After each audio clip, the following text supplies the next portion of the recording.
Well, Razorback fans, it is a What If Wednesday. And since the baseball postseason is upon us, what if Arkansas actually wins it all this year?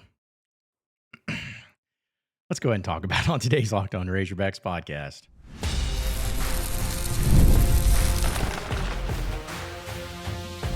You are Locked On Razorbacks, your daily podcast on the Arkansas Razorbacks. Part of the Locked On Podcast Network, your team every day.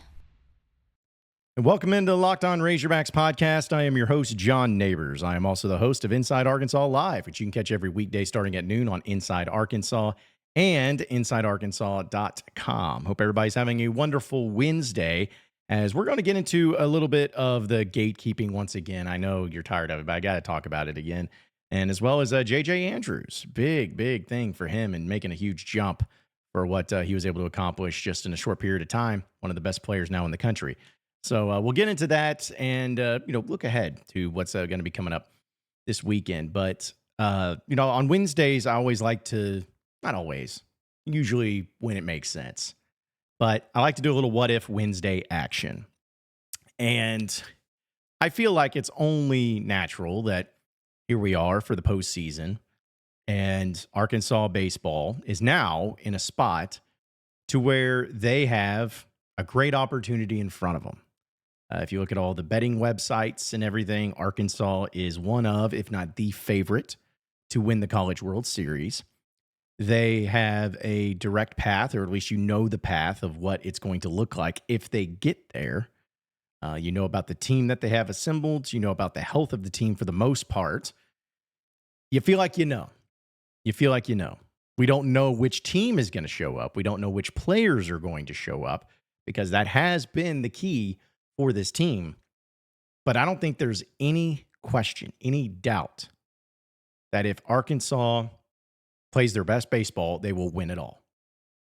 If they play it every game, which is cliche to say, but it's true.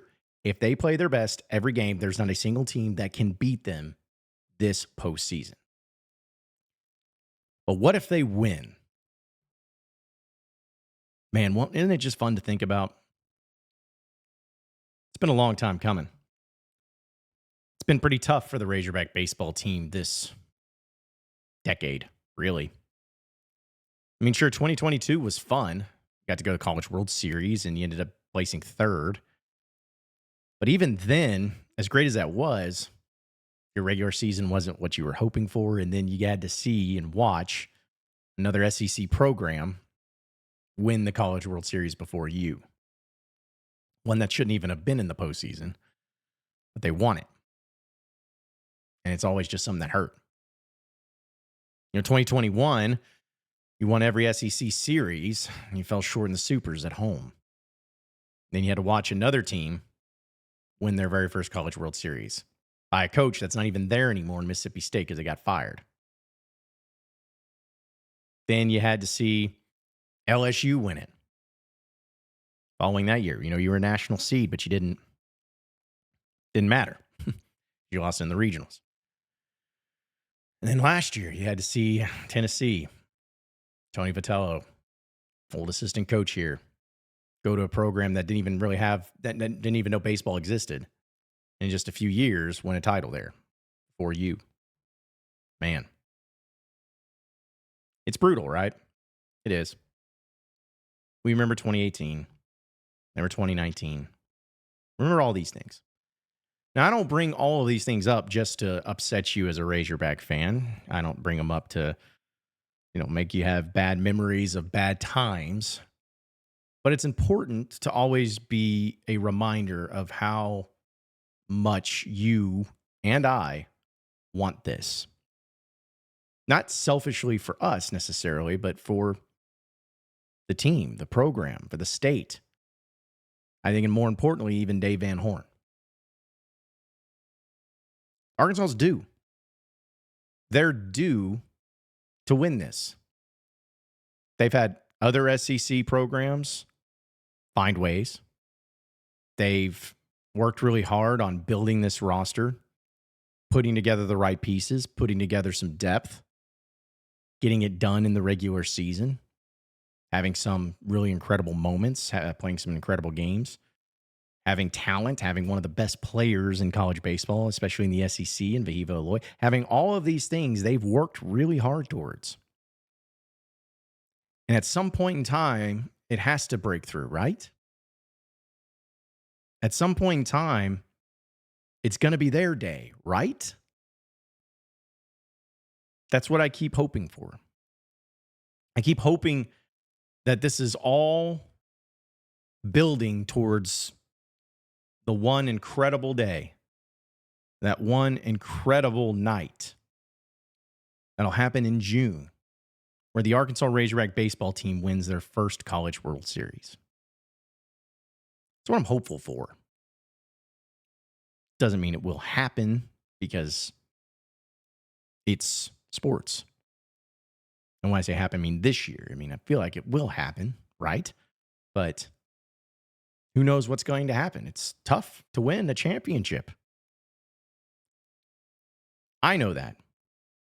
You know that. But considering other programs that have won it before you, it doesn't seem like it's all that difficult. Even though it is, doesn't seem like it. Because you look over and you're like, what are you doing that we're not? How are you able to do it? We can't. What's holding us back? It's not talent. It's not coaching.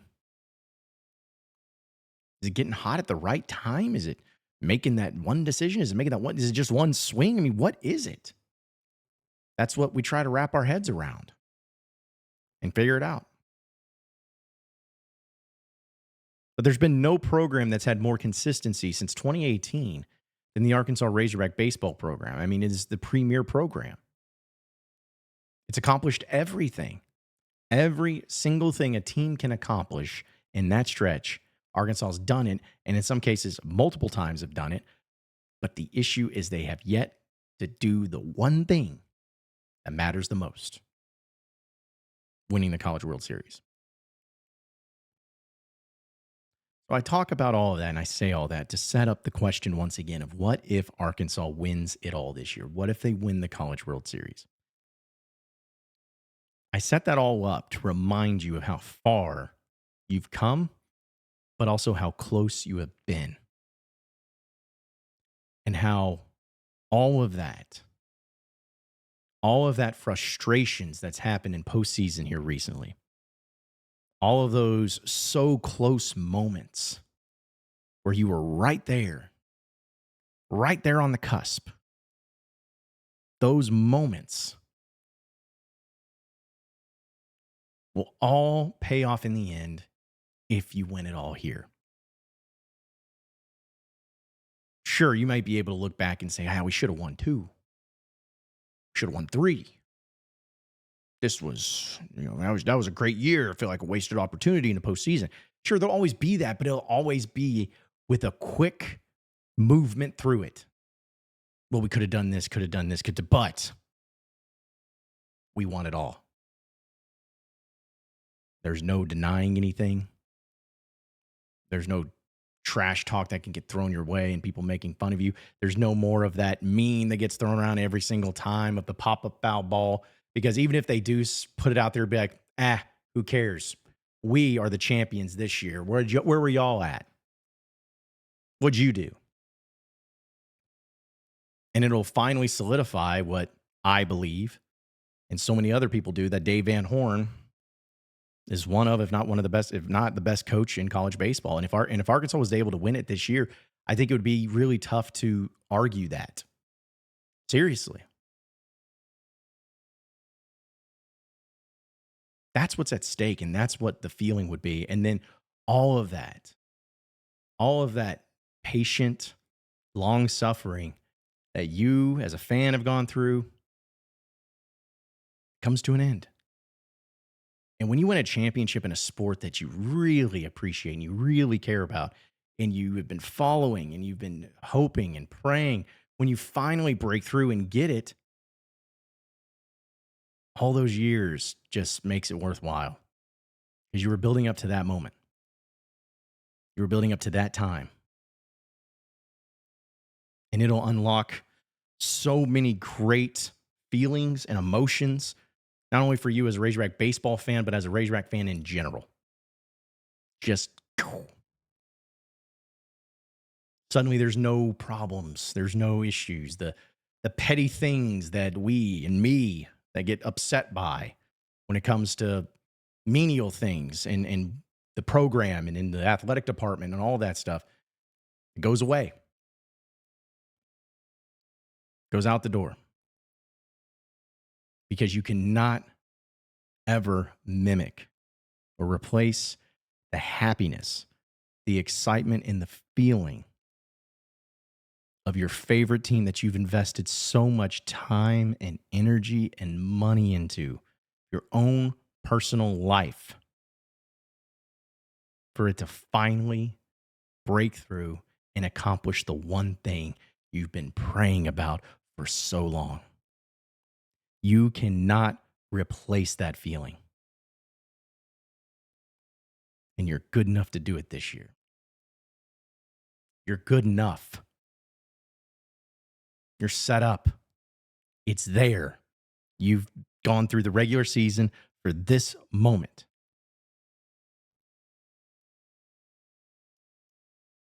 Don't waste it. Don't fall short.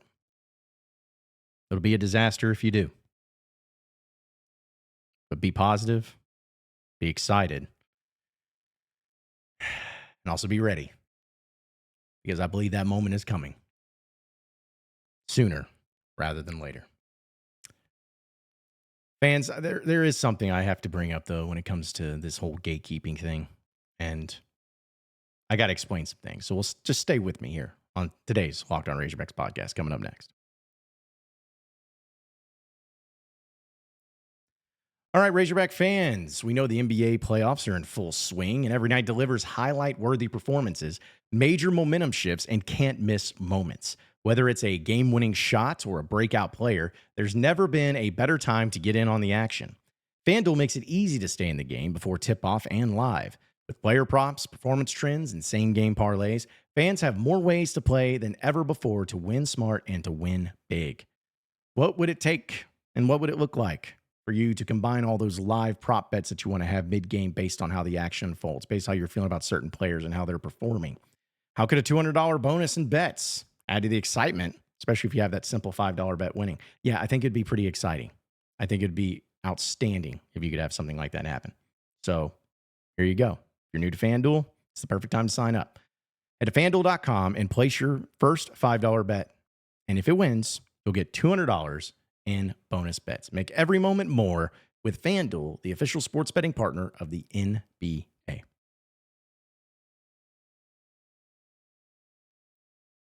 All right, so moving on into the next segment of the Locked On Razorbacks podcast. I feel very passionate about certain things that a lot of you may not, and that's fine. You know, there's certain things that I care about that are low on people's list, or you just roll your eyes and you're like, hey, I don't really care. Like, for instance, Arkansas not having the right colors of red and the shade of red across the state when it comes to what they license for apparel. That's always bothered me. Maybe it doesn't bother you, but to me, I feel like if you're a major program, like Arkansas is the only program in major college sports that does not have a universal color, shade of red.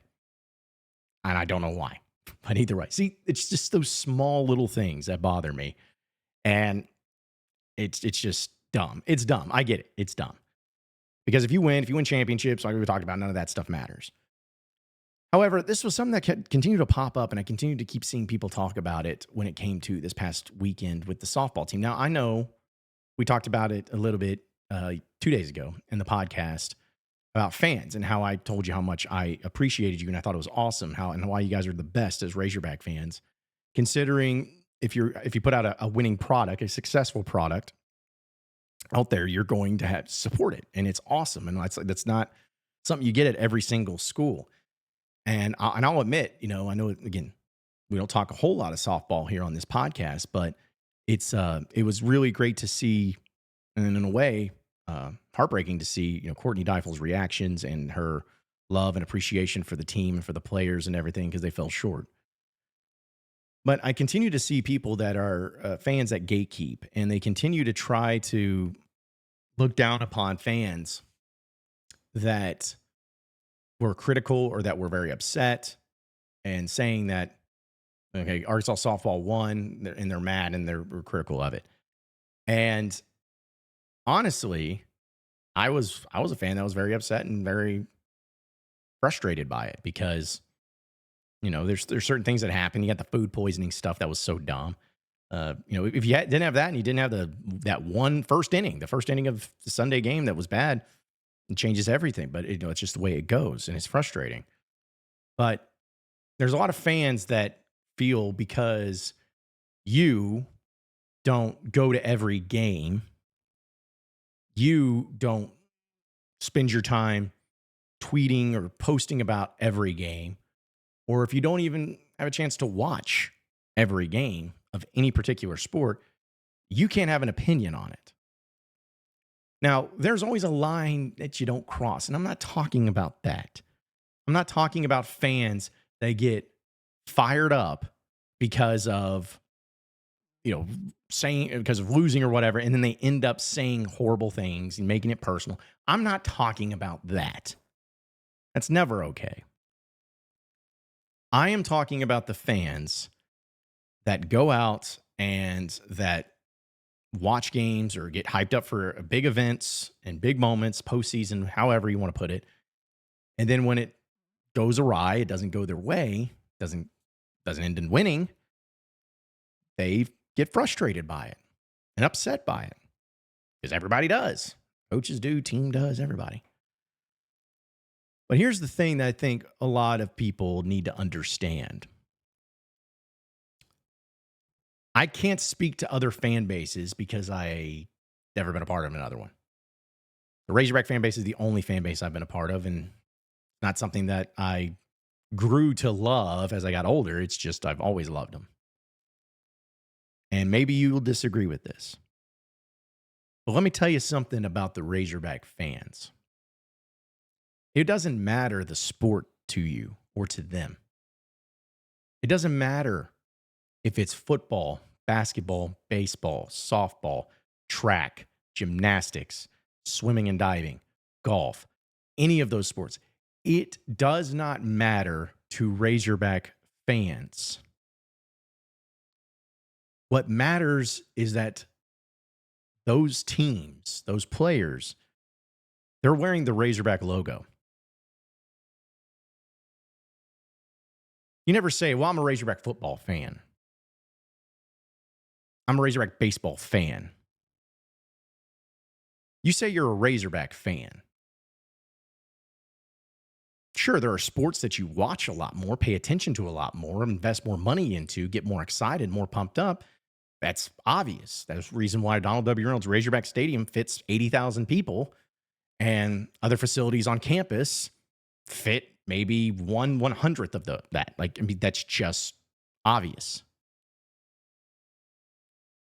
But Razorback fans will always care about Razorback sports and care about the Razorbacks, especially when it gets to a point to where they're right there and they're competing for a national championship. They're competing at the highest level. And they're one of those teams that didn't just have a 1-year flash in the pan. We're talking about consistent success. And when you've had that consistent success, you're waiting to break through. And if you don't quite break through, you get bummed and upset because you're a fan. You're a Razorback fan. You want the Razorbacks to succeed, regardless of the sport.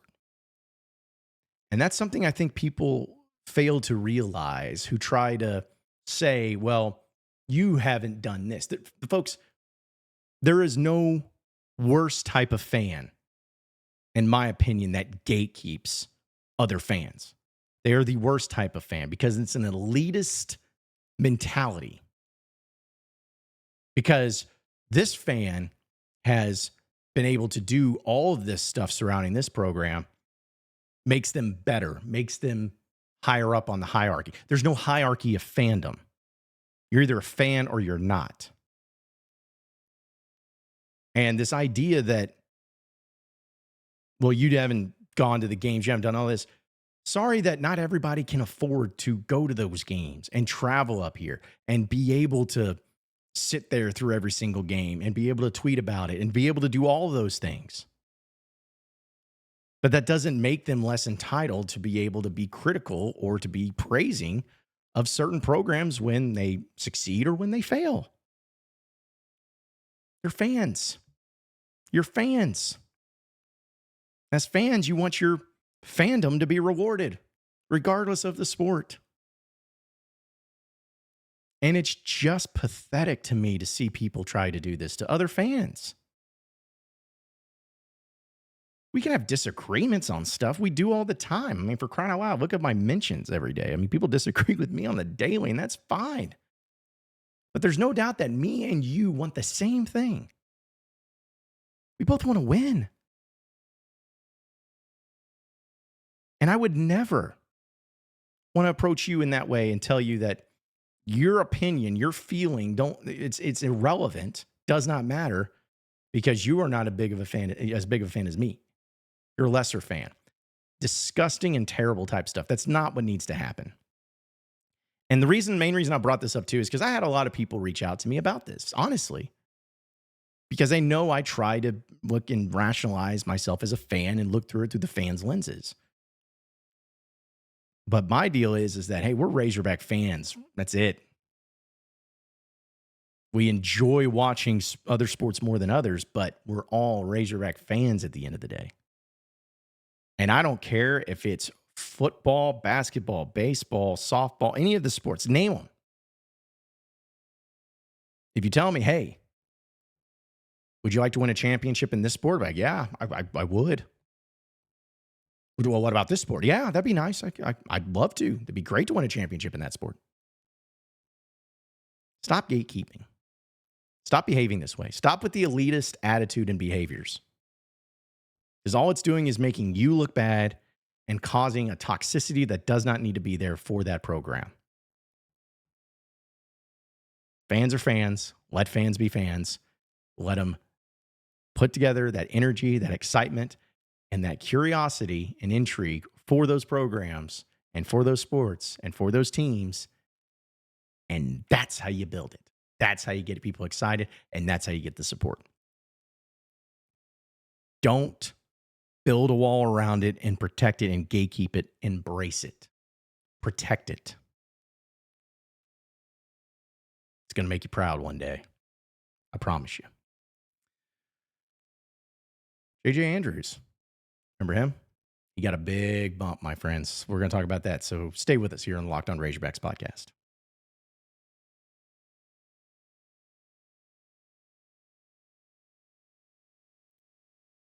All right, so final segment here on the Locked On Razorbacks podcast. So you guys remember JJ Andrews? We talked about him. He's the son of Sean Andrews, the basketball commitment for the 2026 class. And he is a kid out of Little Rock Christian Academy, 6'6", 220. I felt like for a while that maybe Arkansas was not going to be in the mix or not be a team that really gets considered. But Cal Perry comes in, does Cal Perry things, and gets him to commit to Arkansas. And he's been part of the EYBL and seen him play in some different deals and whatnot. And he looks really good. Like the more I've watched him, because I'll be honest, like when I first started hearing about him, I wish I could sit here and watch every single highlight and clip of anybody that Arkansas is on top of. I like Curtis do that. But I checked it out recently and just seeing some of his highlights. And I'm like, man, this guy, every time I watch him, I just get more of a fan of his. Like he looks really good and incredible and talented and the type of athlete that you can really feel like can make a difference. Well, apparently I'm not the only one that thinks so, because just previously, if you looked at some of the recruiting outlets, particularly 24/7 Sports, they had him as a 4-star player, down there in the 40 range overall. Not bad. But they have just popped him up and jumped him up to the number 17 overall player in the country. The number 1 player in the state of Arkansas and the number 6 small forward in the country. Now, I know different outlets are going to have different things. And now I've always told you, I always just look at the outlet that has the Arkansas team or players or whatever. I always look at the ones that have them the highest ranked because those are the ones that actually matter. Those are the ones that we only care about. But I think it really goes to show just how impressive he has been and how much he's working his way up. He's still a year away from, I guess, over a year away from even getting to Arkansas and being able to play. I don't know what he's going to do a second he arrives on campus. I don't know. No one knows. But man, it's he's the type of guy that's going to be able to get everyone pumped up and excited heading into next season. I think of the way he plays, the type of player he is, the family connection, the in-state kid, all those things are going to make him really fascinating. But it's now not blindly just going about it and getting excited because, oh, well, he's from Arkansas and he's a family member, so he's going to be great no matter what. It's no. Objectively, this dude is for real. And I can't wait to see where he ends up. He's at a 97 overall rating right now on 24/7 Sports. The composite rating has him at a 98.76, which is outstanding. Because they only have 11 players that are 5-star players right now. And I'm sure Arkansas will be in the mix for some of those too. Just saying. But either way, I'm pumped about it. And I'm happy for him. I'm happy for Arkansas. And I'm happy for Cal. Cal keeps winning, man. Dude keeps winning the offseason. Even though for a while there, I was like, it'd be nice to have some excitement here. Let Cal do Cal things. Because he's always going to come out on top and he's always going to do really good at it. So can't wait to see how it all plays out. Appreciate each and every one of you listening in and watching in to the Locked On Razorbacks podcast. Be sure to like and subscribe to the podcast on iTunes or on Google Play. You can also get after me on Twitter at John Neighbors Show for any questions, comments, concerns that you may have. Keep it going from there. Same podcast time, same podcast channel tomorrow afternoon. Have a great rest of your day, everybody. See you then.